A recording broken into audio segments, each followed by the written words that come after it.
Welcome to Chapter 7. Chapter 7 in this book, Music 101, functions a little differently from some other music appreciation and music history textbooks. 20, 30, 40 years ago, a lot of the people featured in this particular chapter would have either been in what we have for Chapter 6, Romantic Music, or what we have in Chapter 8, for modern music.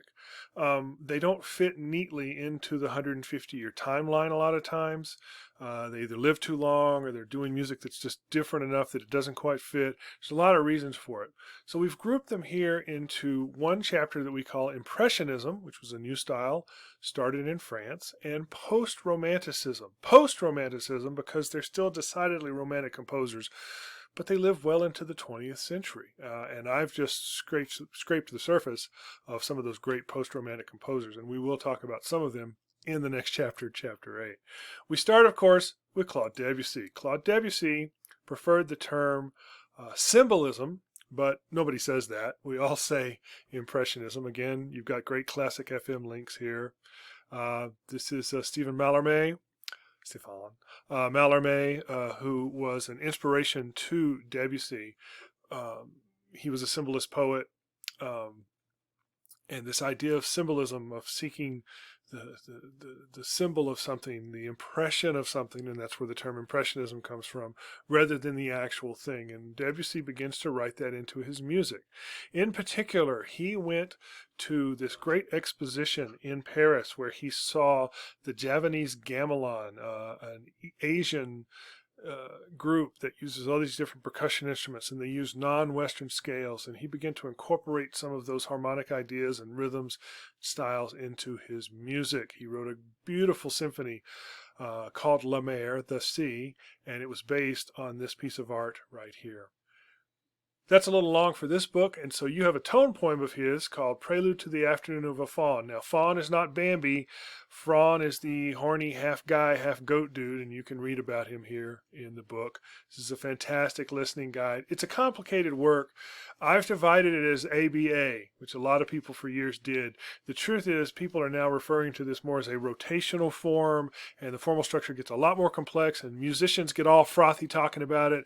Don't worry about it. It's not important enough for music appreciation. If you want to get into that argument with a musician, that's fine, but for now, we're just going to call it letter ABA. There's a lot of different ways to describe this piece.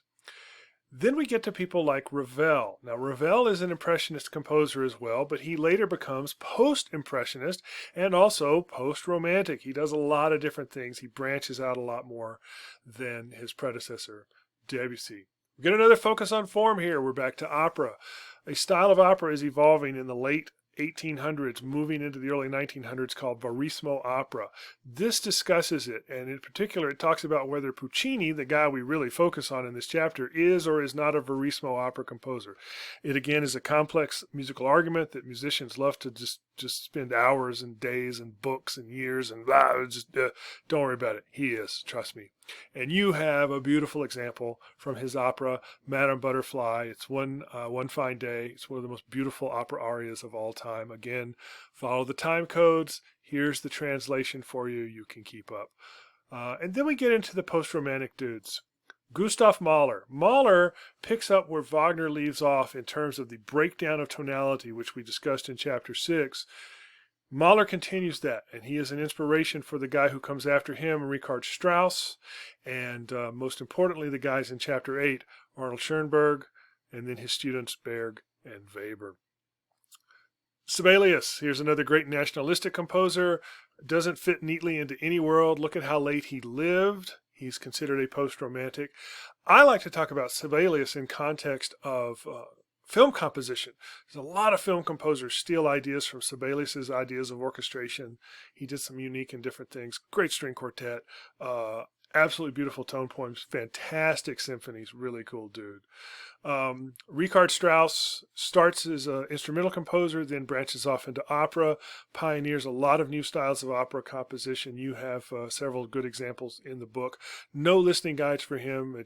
They get too long. They're really massive pieces.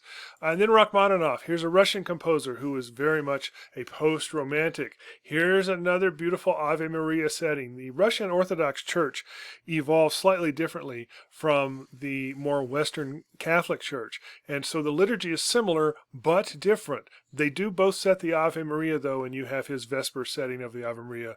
Absolutely gorgeous, gorgeous piece of music. And then we finished up the chapter with two British composers, Edward Elgar and Gustav Holst. Elgar, because he's the first really important British composer to come along in several hundred years, and Holst, because he wrote this piece, The Planets, which was instantly famous and remains a very famous piece of modern classical music, but also because he's one of the first pioneers of writing for the wind band, which we'll talk about more in Chapter 8. The other guy who ought to be here and who is not, although he's mentioned, is Ralph Vaughan Williams, and we'll talk about him a little bit in Chapter 8. So there you go, a little bit of a catch-all chapter. It's a blend of Chapter 6 and of Chapter 8.